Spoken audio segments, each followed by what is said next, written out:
Now, one of the great ways, and we did touch on this right at the beginning of the course, to make people buy is product comparisons. People love them. They love not only reviews, but they like to see product comparisons made. They like to know that they've made the right decision.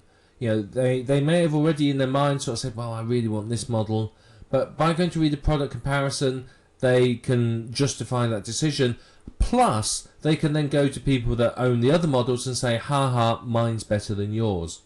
You know, and sometimes as well, what you'll find is product comparisons. People will view them and go, well, I didn't realise this other model was better. I'm going to buy that one instead. And you can quite often get them to upgrade to a higher value. One of my favourite things with comparisons is I will review, say I'm doing a review of cameras. I'll compare 5 similar cameras, but there'll be a variance in price range and features from, say, sort of $600-700 up to sort of maybe even as high as $1,500. And what you'll find is you'll get quite a few people buying the higher value ones because they look at the features and go, well, I need all those, obviously. They don't, but they're justifying it in their minds and they want the best. People like to think they've got the best and made the right decision. So quite often if they've come in on the sort of $800 camera, you can get them to buy a more expensive one because they will look at it and think, well, yeah, okay, and justify to themselves why they need it. So usually you compare a minimum of 2. I wouldn't go much above sort of maybe 4 or 5 products, otherwise it gets a bit messy, it's a bit untidy, and there's too many for you to compare. Now there can be competing products, so you know it could be, say, your Canon camera, your Fuji, your Nikon, etc., etc., or it may be just different prices. It may be 4 Canon cameras ranging from $600 to $1,200, for example. So it's up to you. It depends upon the niche. There is no hard and fast answer.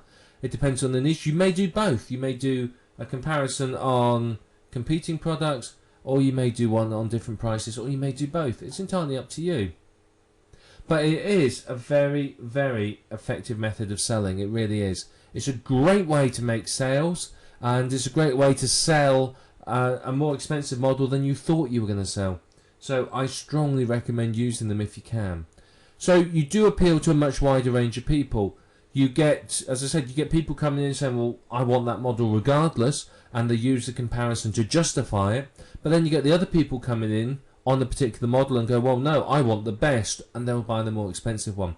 So, you know, you have a real wide appeal, and you can find the comparisons can often increase your sales.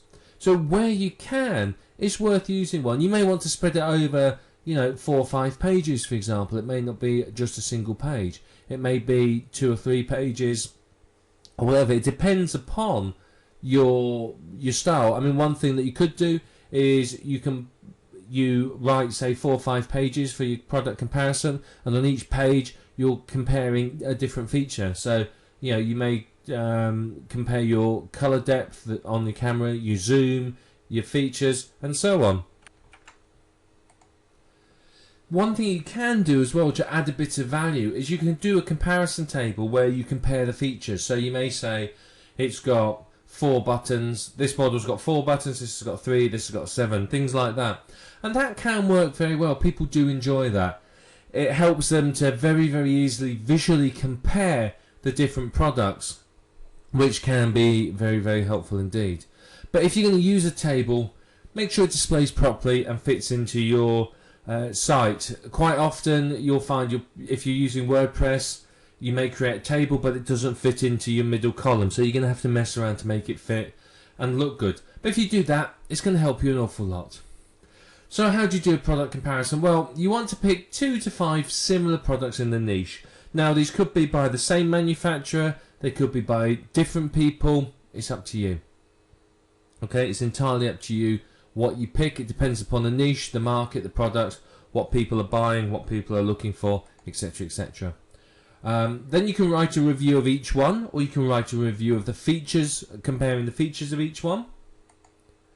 Then compare the features, the price, the reliability, etc., etc. So look at the model, the what's on each one, and then decide how you're going to compare them. And that's really, really going to solve the problem for you. So compare the different features, the prices. Yeah, just look through each one. If you go onto Amazon, every product has a product features and specifications usually, and what you can do is you can take that and use that as a basis for your comparison. Now, it's up to you whether you use ones from the same manufacturer but with different price points. It depends. If you've done some keyword research, you may well have found that, well, actually, people are looking for, are interested in, say, you know, the different Canon models, but you may find that there's a lot of searches comparing, say, a Canon with a Nikon camera, in which case maybe you want to compare the two. There is no hard and fast rule, and that's one of the difficult things about this, is there isn't a hard and fast rule, and it does depend upon the niche, and you have to make a judgment call on what you feel is best. So it could be competing products at the same price point. As I said, it really does depend. But one thing that I said works very well is to have the different price points.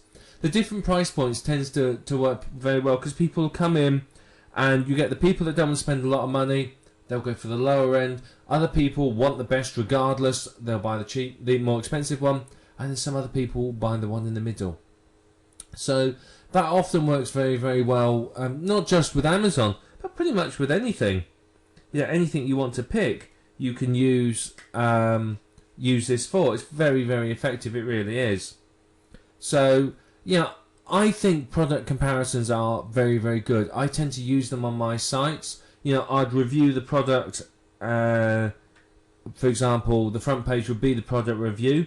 Then I may say, well, what I'm going to do is I will have, let's see, I'll have a page where I compare 3 similar products, or I may have another page where I compare different models and whatever. So, yeah, you've got to make a judgment call based on your gut feeling and what you see in the niche. And once you do that, you'll find it works very well. If you find the comparison isn't doing well, then maybe you need to rewrite it. Maybe you need to change it for a different type of comparison. It really does depend 100% on the niche.